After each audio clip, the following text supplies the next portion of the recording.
کو مکمل کرو۔ الحمدللہ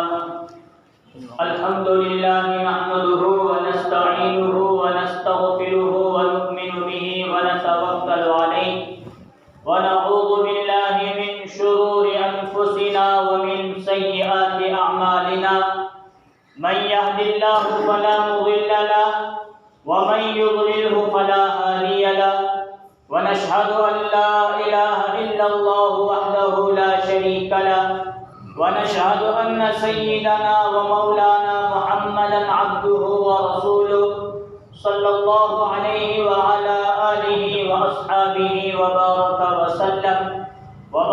وسلم تسليما كثيرا كثيرا أما بعد فأعوذ بالله من الشيطان الرجيم بسم الله الرحمن الرحيم ولا تقولوا لمن يقتل في سبيل الله أموات بل أحياء ولكن لا تشعرون وقال النبي صلى الله عليه وسلم الحسين مني وأنا من الحسين أو كما قال عليه الصلاة والسلام صدق الله العظيم وصدق رسوله النبي الكريم رب اشرح لي صدري ويسر لي أمري واحلل عقدة من لساني يفقهوا قولي۔ ایک مرتبہ نبی اکرم صلی اللہ علیہ وسلم پر درود شریف پڑھیے۔ اللهم صل على محمد وعلى آل محمد كما صليت على إبراهيم وعلى آل إبراهيم إنك حميد مجيد۔ اللهم بارك على محمد وعلى آل محمد كما باركت على إبراهيم وعلى آل إبراهيم إنك حميد مجيد۔ محترم بزرگوں اور عزیز دوستو، اللہ تبارک و تعالیٰ کا احسان، اللہ کا فضل اور اللہ کا کرم ہے کہ اللہ تعالیٰ نے مجھے اور آپ کو نماز جمعہ کے لیے مسجد میں جلد سے جلد آنے کی توفیق نصیب فرمائی۔ جو باتیں کہیں جائے اللہ تعالیٰ ہم تمام کو اس پر عمل کرنے کی توفیق نصیب فرمائے۔ یہ کون سا مہینہ شروع ہے؟ محرم کا جی محرم الحرام، تاریخ 9 تاریخ یعنی آج 9ویں محرم ہے۔ اور سال کے کتنے مہینے ہوتے ہیں سال میں؟ پہلا محرم، جنوری، نہیں محرم، فروری، پہلا محرم، دوسرا صفر۔ آج کل اگر ہم لوگوں کو دیکھا جائے تو جنوری سے فروری، بوڑھے کیا جوان کیا بلکہ ہمارے بال واڑی کو جانے والے بچے کو بھی جنوری سے فروری مہینہ یاد ہے۔ ہر مہینے میں کیا کیا تاریخ ہوتی ہے اور اس میں کیا کیا کاریکرم ہوتے ہیں، وہ سب کچھ ہمارے چھوٹے چھوٹے مسلمانوں کے بچوں کو یاد ہے۔ اگر یاد نہیں تو بچوں کو بھی یاد نہیں، جوانوں کو بھی یاد نہیں، بوڑھوں کو بھی یاد نہیں کہ اسلامی مہینے 12 ہیں تو ہر ایک کا نام کیا کیا ہے۔ اب یاد ہے تو شاید 3 یا 4 مہینے کا نام یاد ہے۔ ایک تو رمضان، دوسرا بقرعید، تیسرا محرم اور چوتھا بھی وہ یاد نہیں رہنے والا، ابھی بھی یاد رہنے کا شروع ہوئے، ربیع الاول کا مہینہ۔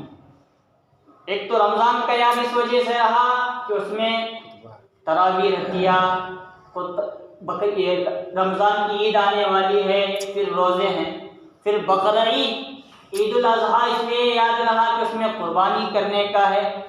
اور اب محرم جو یاد رہا ہے اس وجہ سے کہ اس میں نواز رسول نے قربانی دی، ہمیں ماتم منانا ہے، غم منانا ہے۔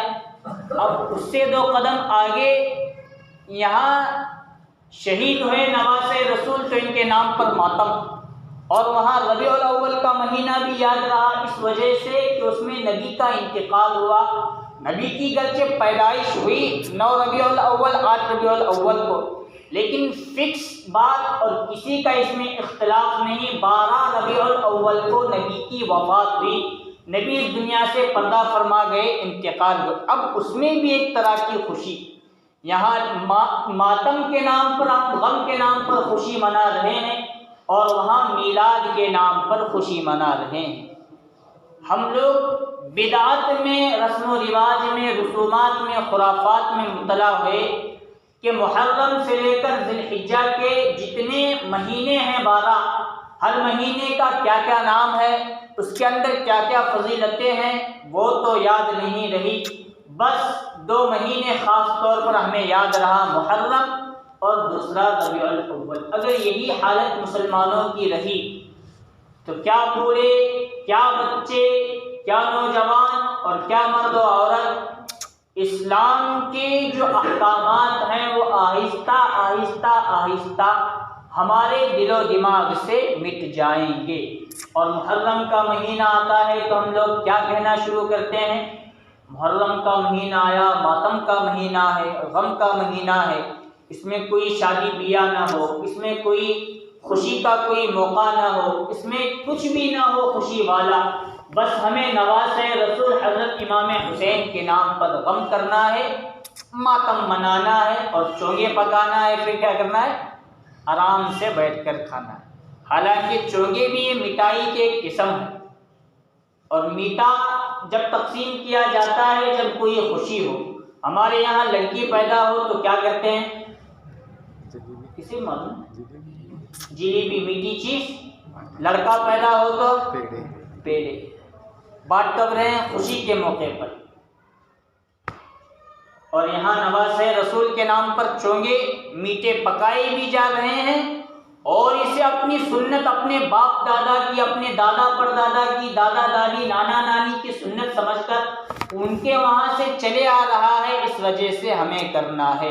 شریعت اس چیز کا نام نہیں کہ میں نے اپنے باپ دادا کو دیکھا وہ کیا کرتے تھے، میں نے دادا دادی کو دیکھا وہ کیا کرتے تھے، میں نے نانا نانی کو دیکھا وہ کیا کرتے تھے، میں اس پر عمل کروں گا، نہیں، بلکہ نبی نے جو فرمایا، اللہ تعالیٰ نے جو فرمایا، قرآن مجید جو فرماتا ہے، رسول اللہ صلی اللہ علیہ وسلم کی جو سنت ہے، یہ ہے شریعت، یہ ہے اسلام اور یہ ہے ایمان۔ باقی اپنے تمام بدعات، رسومات، خرافات کو چھوڑ کر ہمیں، گرچہ ایک مدت تک ہمیں بدعت میں ہم لوگ مبتلا تھے، ہمیں شریعت معلوم نہیں تھی، قرآن معلوم نہیں تھا، لیکن جب معلوم ہوا تو اب تمام خرافات کو، اپنے باپ دادا کو، دادا دادی، نانا نانی کے رسم و رواج کو چھوڑ کر سنت پر عمل کرنا ہمارے لیے بہت ضروری ہو گیا۔ اور غضب بالائے غضب اور امت کی قسمت بری یہ کہ ہم لوگ ماتم منا رہے ہیں، غم منا رہے ہیں نواسہ رسول کے نام پر، حالانکہ شریعت کی نگاہ میں نبی رسول کے بعد جن کا سب سے بڑا مقام اور مرتبہ ہے وہ شہید کا، وہ شہداء کا۔ بلکہ ایک حدیث میں رسول اللہ صلی اللہ علیہ وسلم فرماتے ہیں، جو میری سنت کے ختم ہونے، مٹ جانے کے موقع پر میری سنت کو زندہ کرتا ہے، اللہ تعالیٰ اسے 100 شہیدوں کا ثواب نصیب فرماتے ہیں۔ کتنے؟ 100۔ یہ 100 چھوٹا موٹا عدد نہیں ہے۔ ایک شہید ہو اس کا مقام رسول اللہ فرماتے ہیں کہ اس کے خون کا قطرہ زمین پر گرنے سے پہلے اللہ تعالیٰ اس کی مغفرت فرما دیتے ہیں۔ اور کل قیامت کے دن شہید سے اللہ تعالیٰ فرمائیں گے، مانگ مجھ سے کیا مانگنا چاہتا ہے؟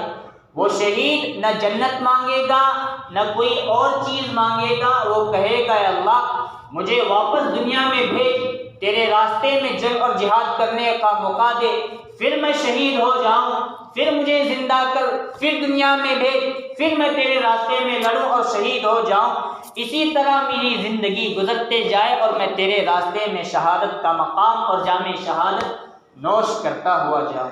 اب ہم شہید ہو نہیں سکتے، شہادت کا جام پی نہیں سکتے، لیکن اس امت پر اللہ کے احسانات، نبی صلی اللہ علیہ وسلم کے احسانات یہ ہیں کہ کوئی معمولی سی سنت چھوٹ رہی ہے، اس چھوٹی ہوئی سنت کو اس موقع پر زندہ کر دینا، اس پر عمل کر دینا، 100 شہیدوں کا ثواب اللہ تعالیٰ بیٹے بٹائے ہمیں نصیب فرما رہے ہیں۔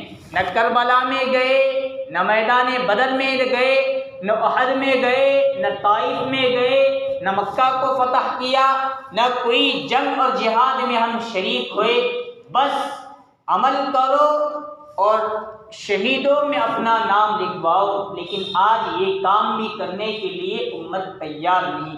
کیوں تیار نہیں؟ امت حقیقت روایات میں کھو گئی اور یہ امت خرافات میں کھو گئی۔ شہادت کو ہم نے ماتم اور غم سمجھ لیا، تب سے ہمارے دلوں سے نبی صلی اللہ علیہ وسلم کے خاندان، آل رسول صلی اللہ علیہ وسلم کی محبت نکل گئی۔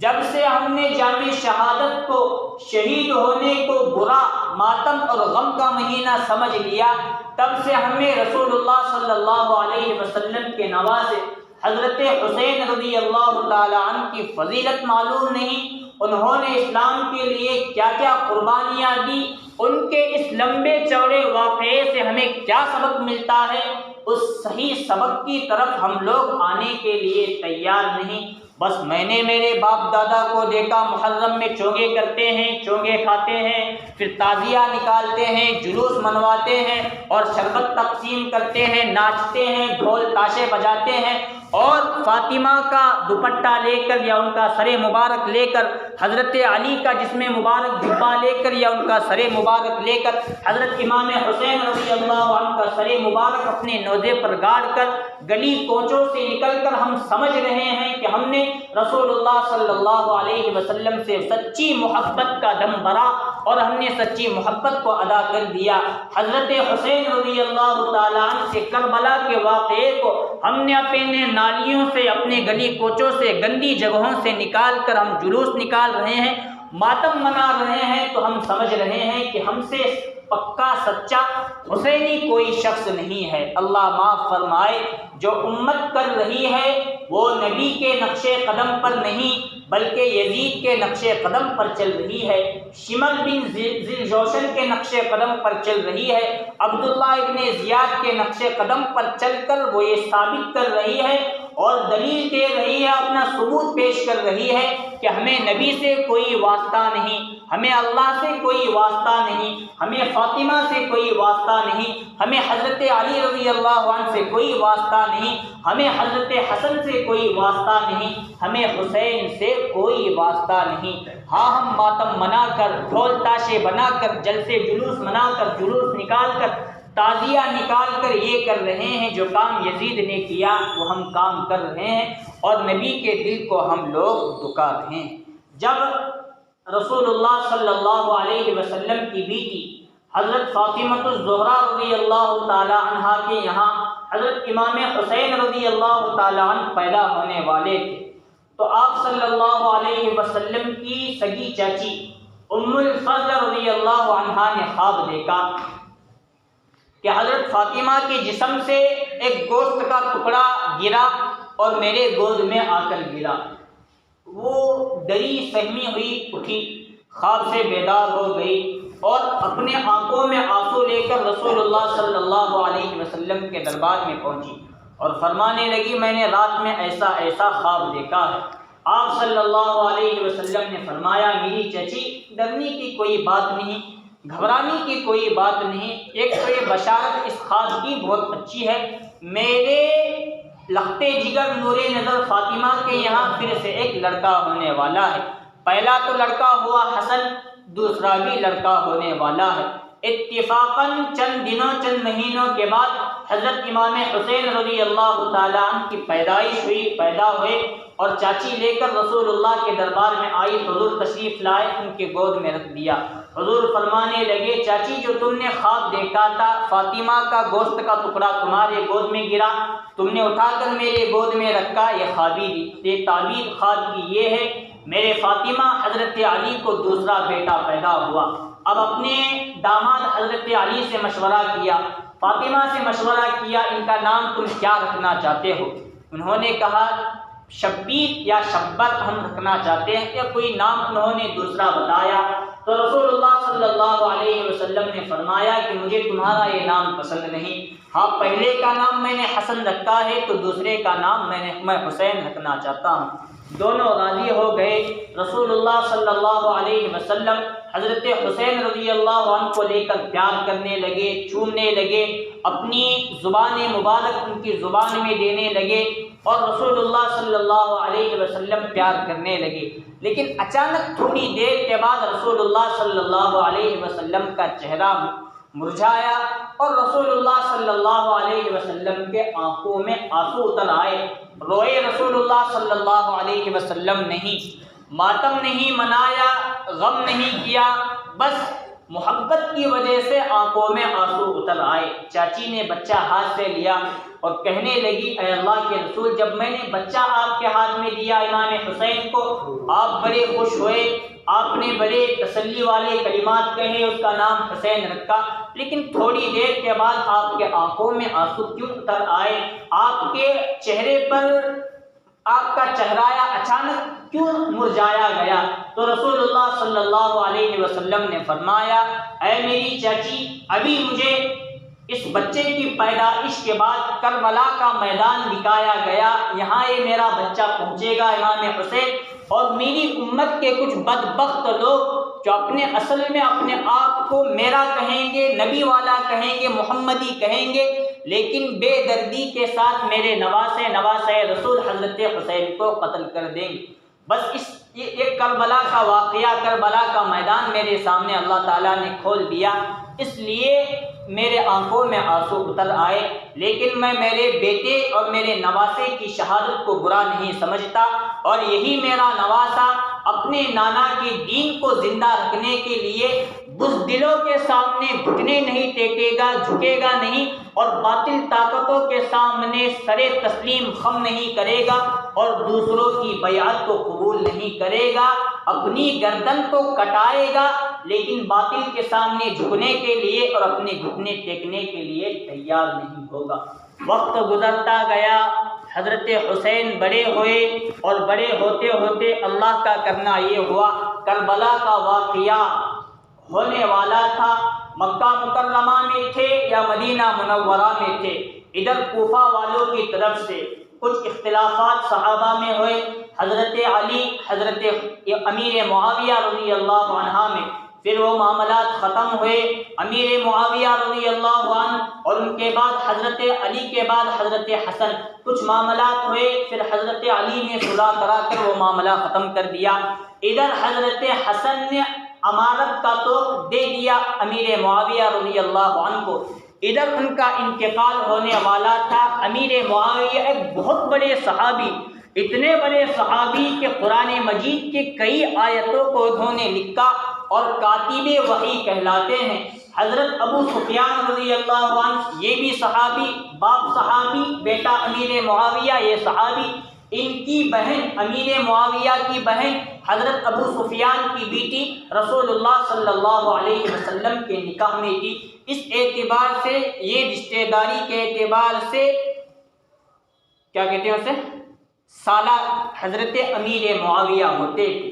اب بہن کی نکاح میں آنا جانا تھا، کاتب وحی تھی، رسول اللہ صلی اللہ علیہ وسلم کی احادیث کو لکھا کرتے تھے، بیان کیا کرتے تھے، بہت بڑے صحابی، لیکن وقت کے گزر جانے کے بعد ان کا بیٹا یزید ہوا، اور وہ یزید نہ سچا پکا مسلمان تھا، نہ سچا پکا کوئی صحابی تھا، اور نہ صحابہ سے اس کو صحیح معنی میں عشق و محبت تھی۔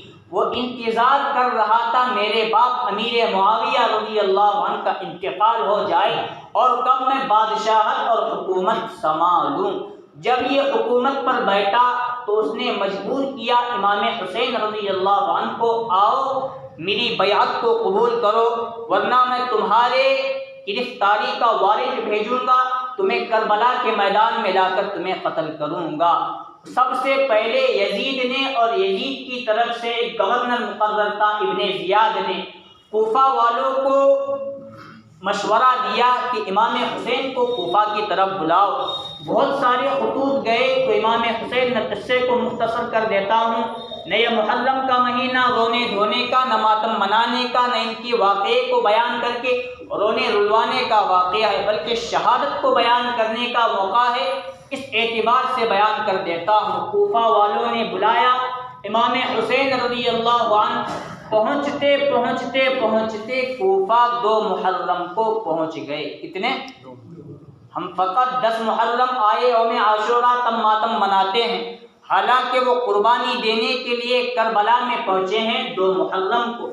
2 محرم کو پہنچے، ابن زیاد کی طرف سے لشکر پہنچا، اور 2 محرم سے لے کر 9 محرم تک حضرت حسین کی اور لشکر والوں کی بات چیت ہوتی تھی، خط و کتابت ہوتی تھی، صلح کچھ کرنے کی کوشش کی جاتی تھی، لیکن صلح نہیں ہوتا تھا۔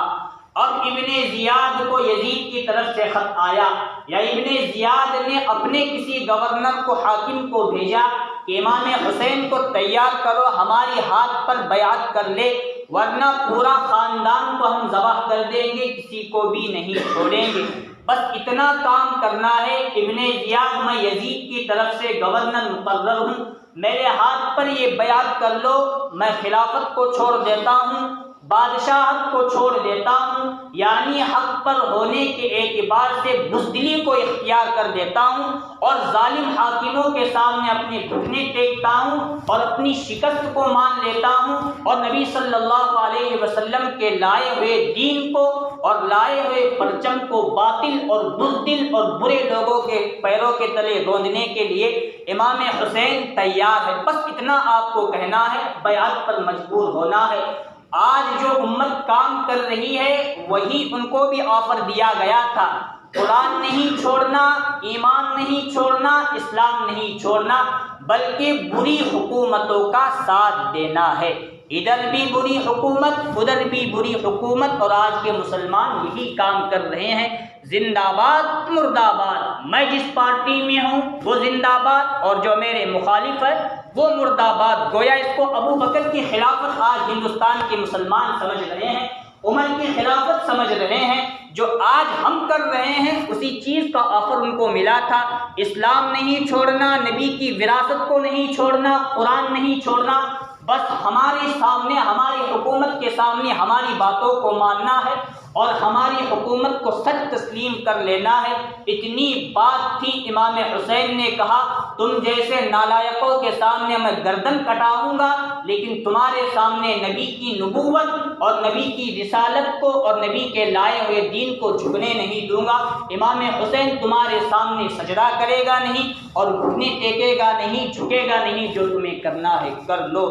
7 محرم کو یعنی 3 دن پہلے نبی صلی اللہ علیہ وسلم کے پورے آل پر حضرت حسین سے لے کر حضرت فاطمہ رضی اللہ عنہا کی سگی بیٹی زینب، سکینہ، بہت ساری عورتیں، علی اکبر، علی اصغر، امام حسن رضی اللہ عنہ کے بیٹے قاسم بن علی رضی اللہ عنہ، تمام پر پانی بند کر دیا گیا۔ جو کچھ ان کے پاس کھانا تھا، پانی تھا، وہ ختم ہو گیا۔ پانی کے لیے ترس رہے ہیں، تبھی جنگ کا اعلان ہو گیا۔ 10 محرم تھی، 10 محرم کو غالباً وہ دن بھی جمعہ کا دن تھا۔ جمعہ کے دن اب جنگ شروع ہوئی، جہاد شروع ہوا، اور صفیں بنائی گئی اور صفیں بنا کر تیار ہو گئی۔ سب سے پہلے حضرت امام حسن رضی اللہ عنہ کے بیٹے سامنے آئے اور کہنے لگے چچا حسین رضی اللہ عنہ، میرے باپ نے مرنے سے پہلے میرے کان میں ایک وصیت کی ہے، ایک واقعہ ایسا ہوگا تمہارے سگے چچا امام حسین پر، ان کو بزدل لوگ ختم کرنے اور قتل کرنے کی کوشش کریں گے، ان کے جسم پر ذرہ برابر بھی خراش آنے سے پہلے حسن کا خون سامنے آئے گا، اپنے آپ کو پیش کرے گا، ان کی آل آگے بڑھے اس سے پہلے تمہیں آگے بڑھ کر اپنے نانا کے دین کو زندہ رکھنے کے، اپنے چچا تک بزدلوں کے ہاتھ کو پہنچانے سے بچائے رکھنے کا تمہارے ذمہ کام ہے۔ بس یہ وصیت میرے باپ کی طرف سے مجھے ہے، وہ پورا کرنے دیجئے۔ قاسم بن علی رضی اللہ عنہ غالباً 16 یا 18 سال کے نوجوان ہیں، وہ تلوار لے کر آگے بڑھے اور ان یزیدیوں اور ابن زیاد کے لشکر کے اندر جا کر کوہرام برپا کر دیا اور بہت سارے لوگوں کو قتل کر دیا اور جہنم پہنچا دیا۔ لیکن ادھر 72 کا لشکر امام حسین تھا، اس میں عورتیں تھیں اور اس میں کچھ بچے تھے اور اس میں کچھ مرد حضرات تھے۔ ادھر ہزاروں کا لشکر، غالباً 5000 یا اس سے کئی زیادوں کا لشکر بتایا گیا ہے کتابوں کے اندر، اتنا بڑا لشکر ایک تنہا حضرت حسن رضی اللہ عنہ کا کب تک وہ جنگ لڑ سکتے؟ لڑتے لڑتے آخرکار شہید ہو گئے۔ حضرت امام حسین رضی اللہ عنہ کے قدموں میں آئے اور امام حسین نے کہا تم نے میرے بھائی کا حق ادا کر دیا، میرے بھائی بھی اگر ہوتے تو مجھ سے پہلے وہ جنگ لڑ کر شہید ہو جاتے۔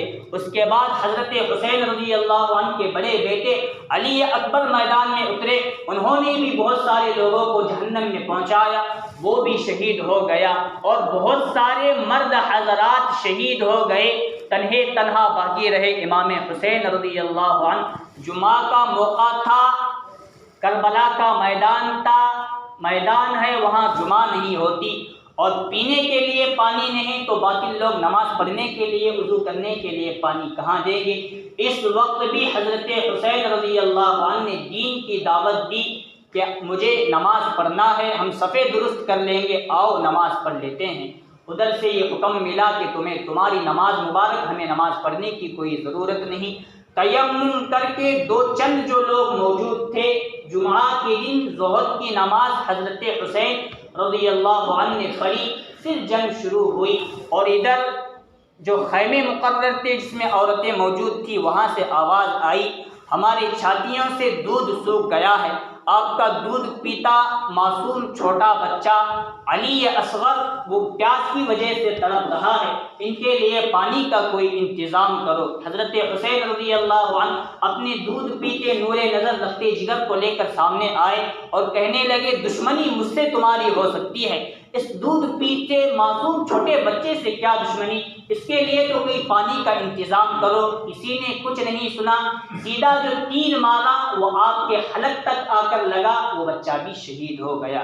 جمعہ کے بعد سے لے کر عصر تک حضرت حسین رضی اللہ عنہ تنہا اپنا گھوڑا ذوالجنان پر سوار ہو کر لڑتے رہے، تلواروں کے، نیزوں کے، اور جو ان کے پاس ہتھیار تھے، 80 سے زیادہ یا 100 سے زیادہ زخم ان کے جسم مبارک پر لگے تھے۔ اور عصر کا جب وقت آیا، میں واقعے کو مختصر اور ختم کر دیتا ہوں، عصر کا وقت آیا، امام حسین نے پھر تیمم کیا اور نماز پڑھنے کی اجازت لے کر نماز پڑھنے کے لیے تشریف لائے، اور رکعت باندھ کر اللہ اکبر رکعت مکمل کی، سجدے میں چلے گئے۔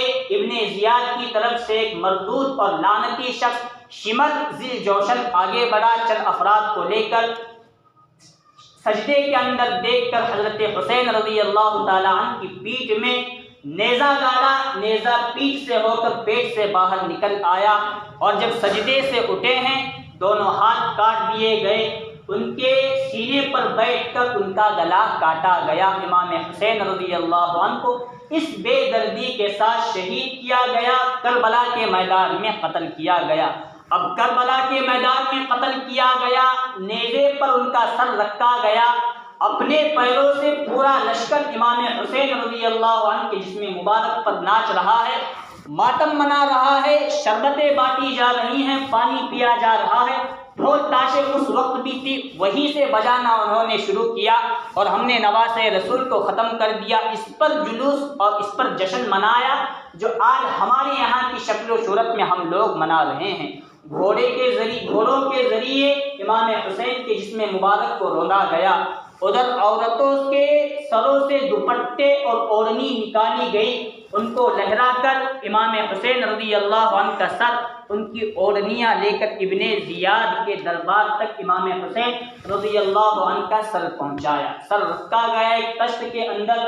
وہ بدبخت ابن زیاد ایک لمبی چھڑی لے کر امام حسین کے سر پر کبھی مارتا تھا، کبھی آنکھوں میں لکڑی چبایا کرتا تھا، کبھی ہونٹ پر مارا کرتا تھا۔ ایک صحابی حضرت زید بن ارقم رضی اللہ عنہ آگے بڑھے اور اسے للکار کر کہا بدبخت ابن زیاد ظالم شخص، یہ وہ شخص ہے جس کی زبان پر رسول اللہ صلی اللہ علیہ وسلم نے چوما ہے، رسول اللہ کی تو قدر کر لے، ان کے نواسوں کی تو قدر نہیں کر رہا، بخش دے۔ امام حسین کا سر وہاں سے کہاں لے جایا گیا، ابن زیاد نے بعد میں کیا کیا گیا، اللہ ہی بہتر جانتا ہے، لیکن جو کیا گیا اس وقت کے یزیدیوں نے کیا ہے۔ آج وہی ماتم، وہی جلوس، وہی کام ہم لوگ بھی کر رہے ہیں، اور سمجھ کیا رہے ہیں ہم لوگ؟ ایسے مجلسوں میں شرکت کرنا امام حسین سے محبت کی بہت بڑی دلیل ہے۔ ایسے مجلسوں کو دیکھنا امام حسین کے ساتھ سچی اور پکی محبت ہے۔ دیکھنا بھی گناہ، کرنا تو بہت بڑا گناہ، کرنا اتنا بڑا گناہ کہ وہ رسول اللہ صلی اللہ علیہ وسلم کی تمام باتوں کو اپنے پیروں تلے روندنا ہے، اور امام حسین رضی اللہ تعالیٰ عنہ کی قربانیوں کے ساتھ کھلواڑ کرنا ہے۔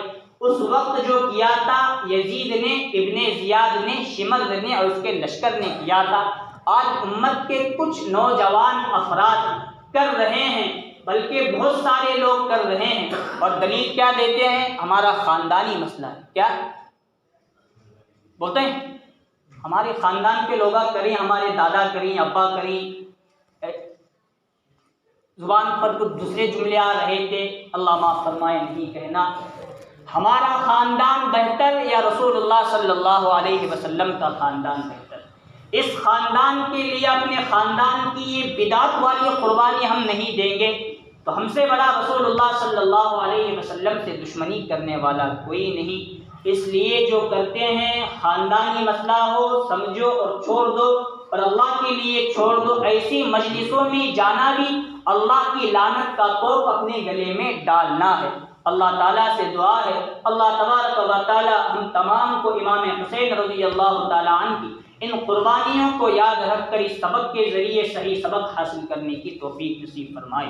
محرم میں کرنے کے کام کیا ہیں؟ وہ ہے 9ویں اور 10ویں محرم کا روزہ رکھنا۔ کون سا؟ آج کون سا دن؟ جمعہ، 9ویں محرم، کل سنیچر 10ویں محرم ہے۔ رسول اللہ صلی اللہ علیہ وسلم کی پوری زندگی کا معمول محرم کا ایک روزہ رکھا کرتے تھے۔ اب وفات سے 1 سال پہلے رسول اللہ صلی اللہ علیہ وسلم روزہ رکھ کر مدینہ میں سیر و تفریح کر رہے، یہودیوں کے بستی میں گئے تو دیکھا یہودیوں نے بھی محرم کا عاشورہ کا 9ویں 10ویں محرم کا روزہ رکھا ہے، یوم عاشورہ کا۔ تو رسول اللہ صلی اللہ علیہ وسلم کو معلوم ہوا یہودیوں نے بھی رکھا ہے۔ کیوں رکھا ہے؟ وہ حضرت موسیٰ علیہ السلام وغیرہ کا واقعہ اس کی وجہ سے رکھا ہے۔ تو رسول اللہ نے فرمایا آئندہ سال اگر میں رہوں گا تو یہودیوں کے ساتھ روزے کے معاملے میں مشابہت نہ ہو، اس وجہ سے میں 2 روزے رکھوں گا، یا تو 9ویں رکھوں گا، 9ویں کے ساتھ 10ویں، یا 10ویں کے ساتھ 11ویں روزے رکھوں گا، ایک نہیں رکھوں گا۔ اب علماء بیان فرماتے ہیں جو یہودیوں کی وہ علت بیان کی گئی تھی وہ ختم ہو گئی۔ ہاں 2 محرم کے روزے رکھے تو بہت اچھا ہوگا، 9ویں 10ویں یا 10ویں 11ویں، اور اگر کسی عذر کی وجہ سے کسی بھی وجہ سے ایک روزہ یوم عاشورہ کا بھی رکھے تو وہ بھی کافی ہے۔ عاشورہ کا روزہ رکھنا سنت ہے، رسول اللہ صلی اللہ علیہ وسلم کی پوری زندگی کا معمول۔ ماتم دیکھنے نہ جاؤ، حضرت امام حسین رضی اللہ عنہ کے نام پر کچھ قرآن پڑھو، سورہ یاسین پڑھو۔ شیخ زکریا فضائل اعمال کے مصنف ہیں، وہ بیان فرماتے ہیں محرم کی پہلی تاریخ سے لے کر 10 محرم تک ہر روز ایک قرآن۔ کتنا؟ کوئی معمولی کام نہیں۔